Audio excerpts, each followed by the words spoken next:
Hi everyone, and welcome to Pro Tools Answers, where three Pro Tools experts demonstrate and elaborate on your Pro Tools questions put to the community in Avid's official Facebook support forum. Please welcome Master Instructor Anders Motz. Hello. And Master Instructor Andy Hageman. Master Instructor, okay. Yeah, hi. Have you just picked up on that one? We've been using it for a few weeks now. Okay. And myself, Dave. We take you into the inner workings of Pro Tools and ethos to help the user community better understand the industry's app. In this week's episode, we are looking at a question from Robert, who asks this. I was doing some research on soloing tracks.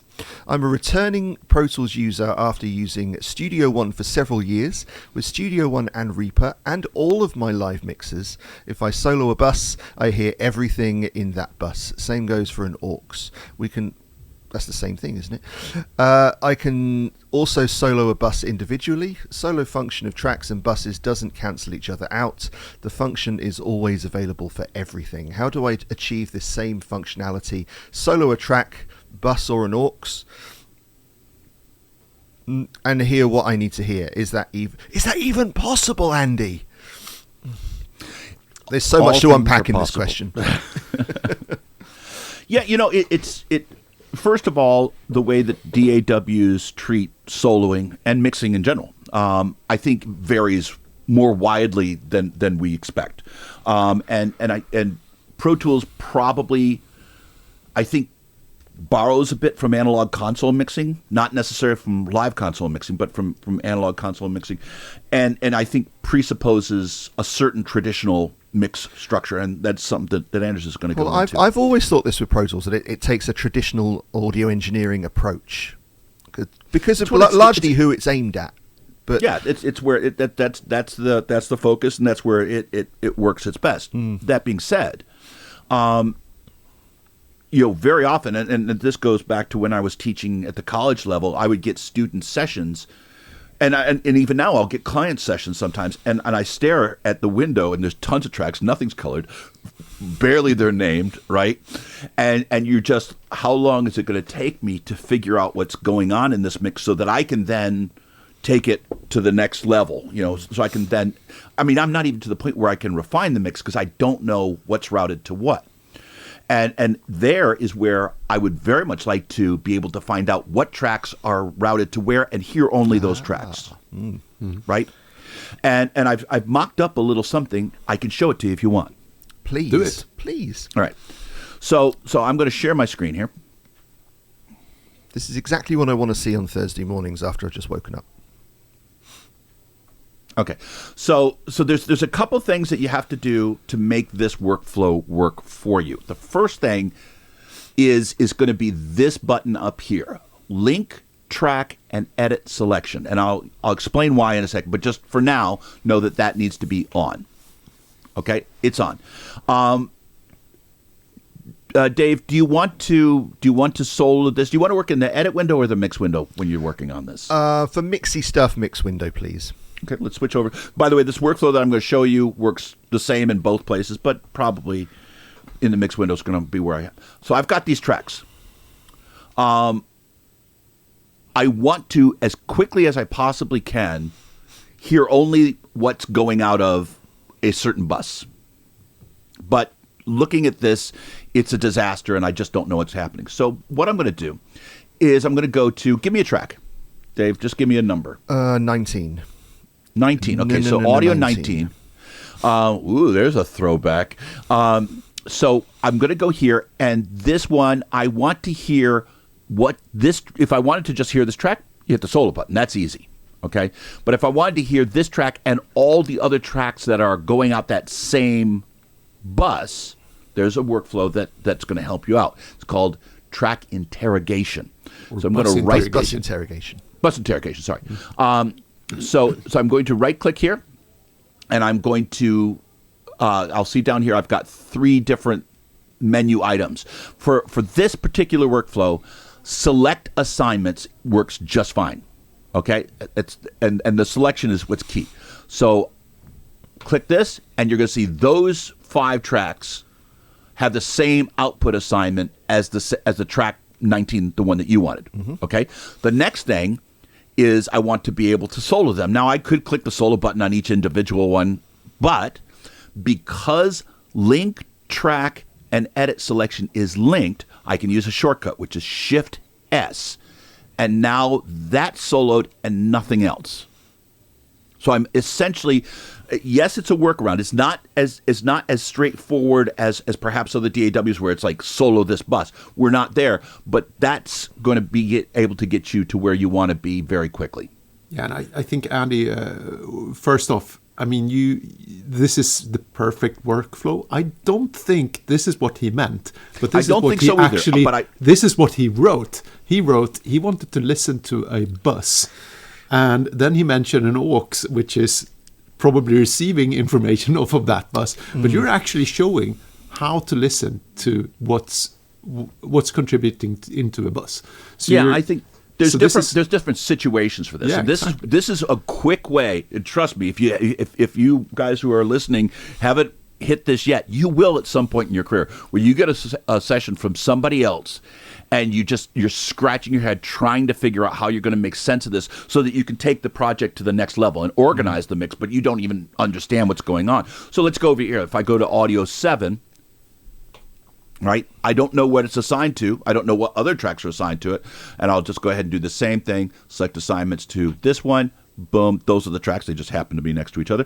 Shift S, and that gets me listening to that bus only and nothing else. So I need to say something very quickly. Actually, in my intro, I think I conflated buses and auxes because I automatically assume if you're busing something to somewhere, it's going to arrive at an aux. And where I'm thinking, well, it's the same thing, isn't it? If you want to listen to a bus, so it's going to arrive somewhere, so you listen at the aux. But you're right, it is if it's not being sent to somewhere. Yeah, this is how you would listen to a bus. You'd be amazed correcting myself at the mixes that will come from clients, and I'll get this flat, just nothing but audio tracks, and nothing is subgrouped or anything like that. That's my job, right? That's what they're coming to me for, so that I can organize the mix, do the processing which will facilitate, going to creating subgroups and stuff like that. But that's very rarely the kind of mix complexity that comes to me first. That's the kind of complexity I'm expected to create, which then leads to different ways to solo, buses and subgroups and stuff. And Anders, I think you had a couple, and there's a lot of ways you can do that in Pro Tools. And let's look at the natural progression of this, because now you only got audio tracks and they are outputted through buses, but there is nothing receiving into that bus. We don't have any aux tracks here. So why don't you create an aux track to receive on one of these buses, just to demonstrate what. How do you want me to do it? Do you want me to do it the manual way or the cool way? Do it the cool way. The cool way. Okay, so let me throw a couple of shortcuts in here. Shift Option will do something to all tracks, all selected tracks. Right? Do you want it to be an aux or do you want it to be a routing folder? No, let's do an aux just to demonstrate what might be happening. Okay, so I'm holding down Shift Option, which is going to make the change that I make to one of the selected tracks to all the selected tracks. I'm going to go here. I'm not right-clicking. It's a regular click. And I'm going to go to New Track because I don't have an aux track yet. I could manually create one, but this just takes a step out. Yeah. So Output to New Track. Boom. It's going to be a stereo aux track. I'm going to call this Sub 4 Horn. Okay, and it's going to create a new bus. It's going to assign the inputs and outputs. Boom. Done. Okay, so now we've got this Sub 4 Horn aux track, which receives the output of audio 6 through audio 10, right? That's right. And it's set and named that bus.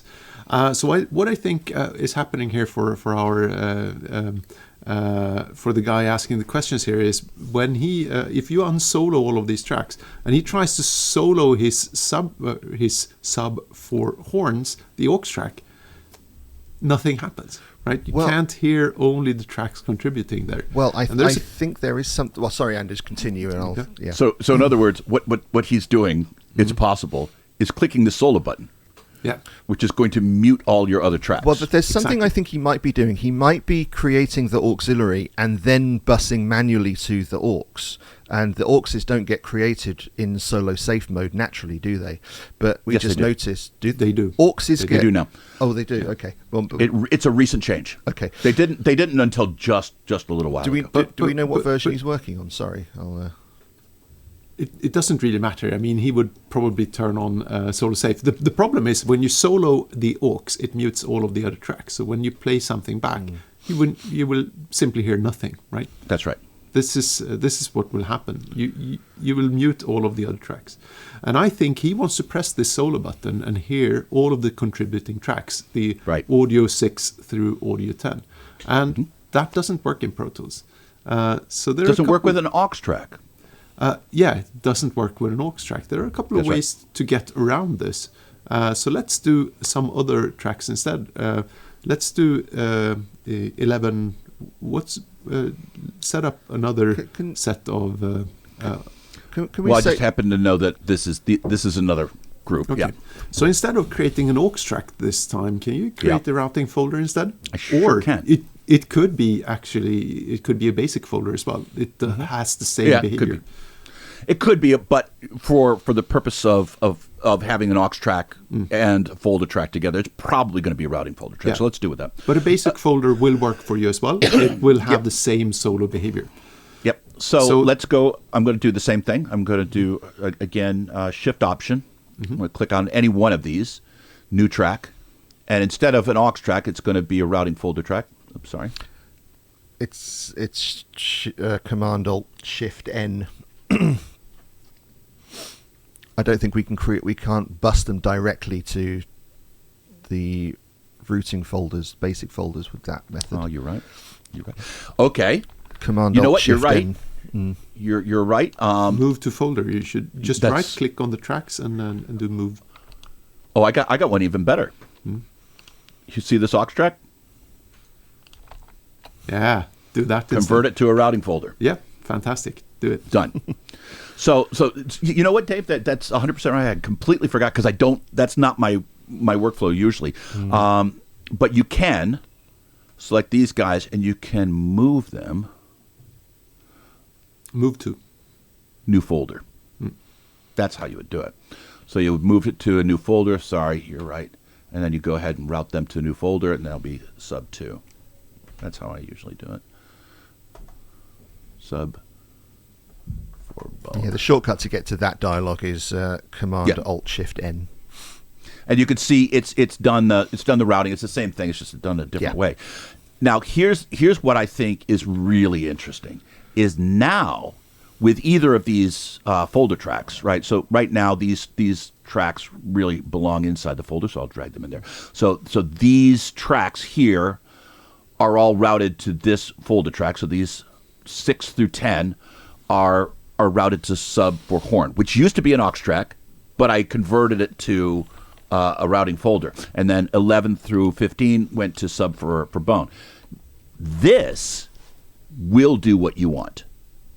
This will solo this track plus all the member tracks that aren't specifically muted.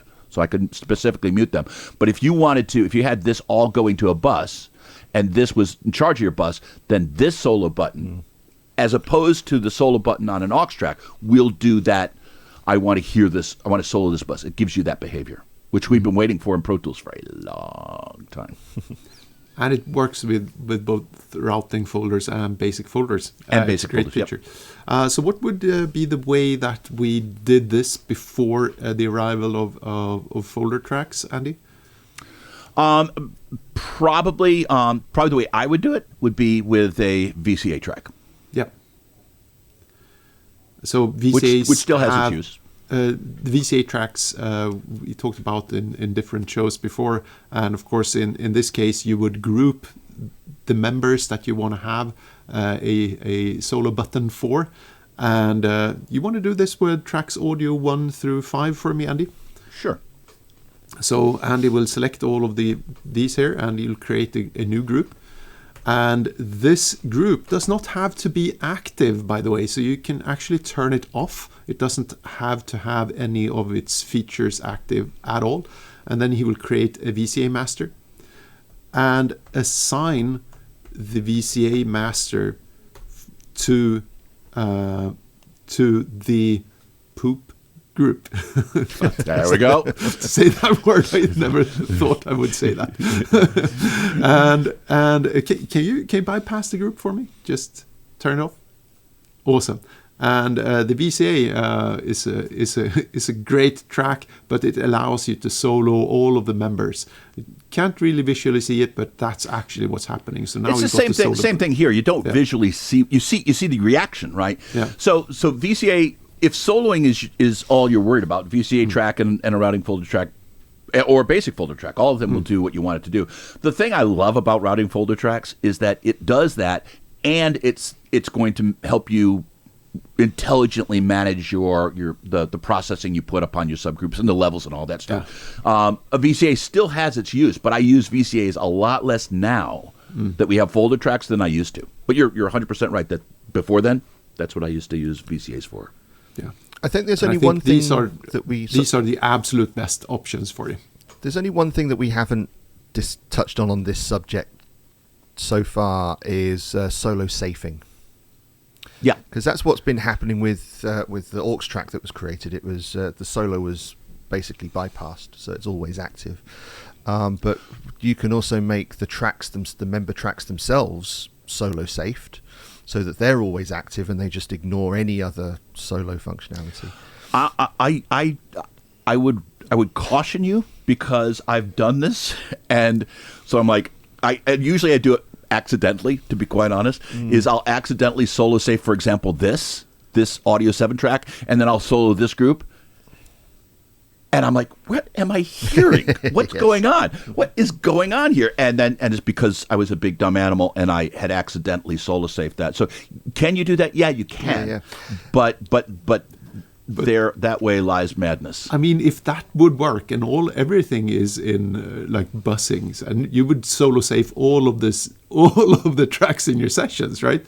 And then you would solo something and everything would still be playing. It's everything totally useless to me. Sorry. But you could. Well, I suppose it doesn't matter. No, it does actually matter. If you're just using aux tracks and you want to.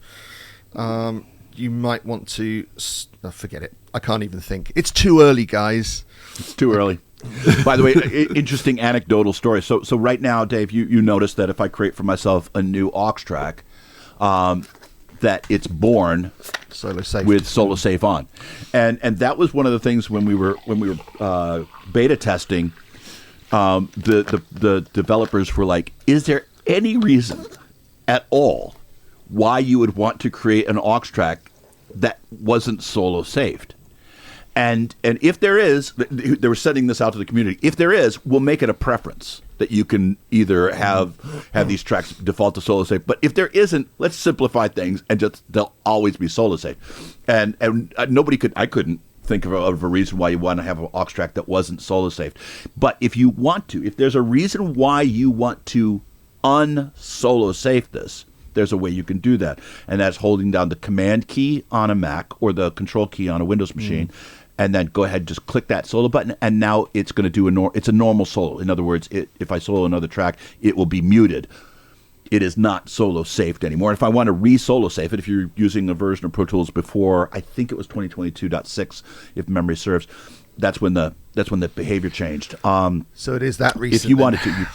It is pretty recent, yeah. And so if you wanted to manually solo save, or if you've got a version that requires it, it's easily done. Command click or control click if you're on a Windows computer, and then the solo button will gray out a little bit, and it will no longer go mute if another track is soloed, which is the definition of solo save. Excellent. Loads of depth as usual. Thank you, chaps. We can put a pin in there. Anything else that we haven't touched on? I'll take that as a no. That's a no. Thank you, class. So we'll leave that there then. I hope that helped a load of you understand soloing. The bus interrogation thing was interesting. It's not something we often touch on. interesting part of the Pro Tools workflow is being able to easily see where all of what tracks are going where and whatnot. All that leaves me to say then is, what do I need to say, Anders? YouTube. If you could like our video, that would be fantastic. Really helps us and helps our channel grow and helps us reach new users and stuff like that who can benefit from our videos and our discussions. You can subscribe to our YouTube channel as well. That would really be very helpful too. And if you fancy heading over to protoolsanswers.com, you can see what we're up to over there and subscribe over there. Andy will email you every so often to let you know what day it is. And you can also check out our Inner Circle membership as well, where you can get access to monthly masterclasses with us, a closed Discord community where we discuss Pro Tools and get involved in various things. And if you fancy taking that next step, those subscriptions would really help us. We're a community-funded channel, everybody, and they really would help. Thank you very much, Anders. Thank you, Dave. Thank you very much, Andy. You bet. Thank you very much to you guys for watching. My name's Dave. This is Pro Tools Answers. We'll see you next time. And we're out.